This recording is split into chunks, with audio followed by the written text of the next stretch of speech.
예, 안녕하세요. 이곳에서 선 공부 같이 하는 분들께 그 자리에서 일 매듭기, 매듭짓기. 이곳 홍제의 선둥지의 선 공부는 견성하는 일은 시절 인연에 맡기고 공부하는 사항을 머리가 아니라 삶이라는 현장에서 적극 활용함으로써 어제보다는 더 가벼운 마음으로 살아가게 하는 것에 초점을 두고 있습니다. 삶이 종합적이든 여기서는 간화선이든 조사선이든 묵조선이든 가리지 않고 선수행에 필요한 사항이면 모두 사용합니다. 선에는 문이 따로 없습니다. 특히 인문적 요소도 끌어와 활용합니다. 왜냐하면 우리는 인간이기 때문에 인문적 요소는 살아가는데 필수 사항이기 때문입니다. 나중 눈을 뜨고 나면 인문도 과학도 음악도 모두 선의 세계 안의 일입니다. 우주와 지구에서 일어나는 모든 일은 내 안의 일이요 선의 일입니다. 공부는 때 되면 절로 이루게 됩니다. 다만 그때가 언제인지는 저도 붓다도 모릅니다. 나중 공부가 궁극에 다다르면 반야심경이 알려주듯이 도라는 것도 없고 견성이란 것도 없고 지혜란 것도 없습니다. 지금은 배우는 중이라서 생각이다, 해석이다, 분별이다 여러 가지로 나누고 있지만 사실 이런 것들은 공부를 위해 세운 분별상입니다. 이것들은 죄다 후학들을 공부시키기 위해 임시로 세운 중간 목표에 지나지 않습니다. 결국에는 진짜 얻을 게 없습니다. 지금 얘기하려는 주제는 그 자리에서 일 매듭짓기입니다. 일어난 일이나 문제를 그때그때 그 자리에서 매듭 짓는다는 것은 단순히 빨리 처리한다는 뜻이 아닙니다. 선적으로 말하면 과거를 끌고 다니지 않고 미래로 미루지 않는 삶을 의미합니다. 대부분의 사람들은 문제 자체보다도 문제를 처리하지 않은 채 마음속에 저장해 두기 때문에 더 큰 고통을 겪습니다. 심리학에서는 이를 미완결 과제 효과라고 부릅니다. 이러한 매듭이 지어지지 아니한 문제들은 마음속에서 계속 에너지를 소모하고 생각을 반복하게 만듭니다. 그래서 일어난 일을 그 자리에서 곧바로 매듭 짓기 위해서는 다음과 같은 처리 순서와 기준을 세워두는 게 좋습니다. 사실과 해석의 분리. 문제가 생기면 사람들은 사실보다 해석에 더 오래 머뭅니다. 사실, 상대가 약속 시간에 늦었다. 해석, 나를 무시한다. 추가 해석, 원래 저 사람은 문제가 많다. 실제 문제는 늦음인데 마음속에서 인격 문제까지 확대됩니다. 따라서 이렇게 먼저 물어야 합니다. 지금 실제로 일어난 사실은 무엇인가? 사실만 남기면 처리해야 할 문제는 훨씬 단순해집니다. 두 번째, 감정과 행동의 분리. 감정은 느끼되 행동은 신중해야 합니다. 화를 느끼는 것은 자연스러운 현상입니다. 그러나 화난 상태에서 판단하고 결정하면 문제는 대개 커집니다. 선의 시각에서는 마음이 움직이는 것을 보고 따라가지 말라고 하는 일입니다.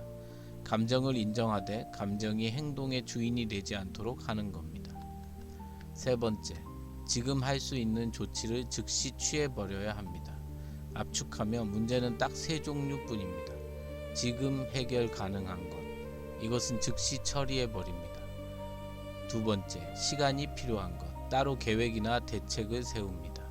세 번째, 내가 해결할 수 없는 것, 이것은 탁 놓아버립니다. 흘려보내. 그런데 사람들은 대부분 3을 붙잡고 씨름합니다. 왜 그랬을까? 어떻게 하면 과거를 바꿀 수 있을까? 이것은 해결이 아니라 집착입니다. 네 번째, 상대에게 직접 말할 것은 주저하지 말고 그 자리에서 뱉어야 합니다. 마음속에서 혼자 되뇌며 갈등하지 말고 필요한 말은 당사자에게 바로 그 자리에서 뱉어야 합니다. 방치한 오해는 대부분 내 머릿속에서 더 커집니다. 생각은 생각을 낳고 망상은 망상을 낳습니다. 말해야 할 일이 있으면 공손하고 분명하게 그 자리에서 말해야 합니다. 말하지 않고 쌓아두면 언젠가 자신이 그 감정의 포로가 되거나 마음에 빚만 남게 됩니다. 결정했으면 절대 뒤돌아보지 말아야 합니다. 사람은 결정 후에도 계속 생각하는 습관이 있습니다. 생각이 나면 날 때마다 생각을 끊어내야 합니다. 이때 호흡 수행은 그 효과를 발휘합니다. 이미 충분히 검토했다면 이제는 행동할 차례입니다. 결정 후에는 생각을 놓고 행동으로 나아가야 합니다.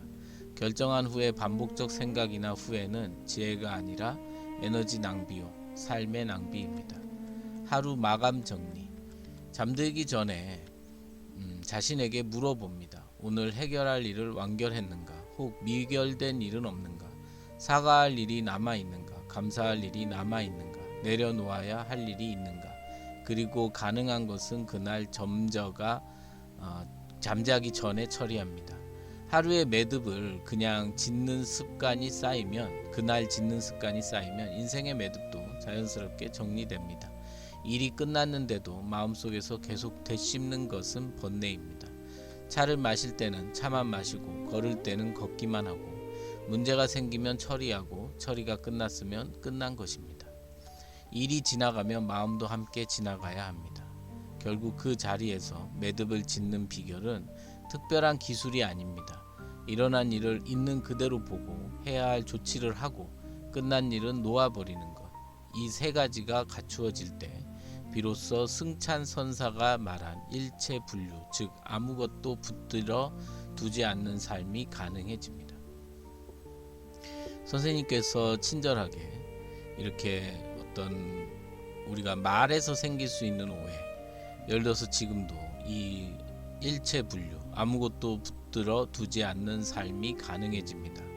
이런 말은 개개인에 따라서 굉장히 오해의 소지를 많이 불러일으켜줘요. 마치 붙들지 않는다고 해서 현실에서 꼭 한번 다퉈봐야 될 일도 안 하고 그냥 그냥 어떻게 되겠지 이런 식으로 방관하고 제가 그랬던 것 같아요. 공부하면서 법문이라는 것들이 간접적으로 이렇게 왔을 때 이게 적용시키는 방식이 저 나름대로 또 오해해가지고 삶에 대해서 조금 더 소극적이고 뭔가 이렇게 회피하는 방식으로 적용할 때 쓰기도 하고 그랬던 것 같아요. 하지만 이 오늘 선생님이 써주신 글은 앞으로 저희 홍제가 묻고 곡자가 답하는 이 유튜브에서 어떻게 방향을 정해서 우리가 나아갈지 선생님과 제가 어떻게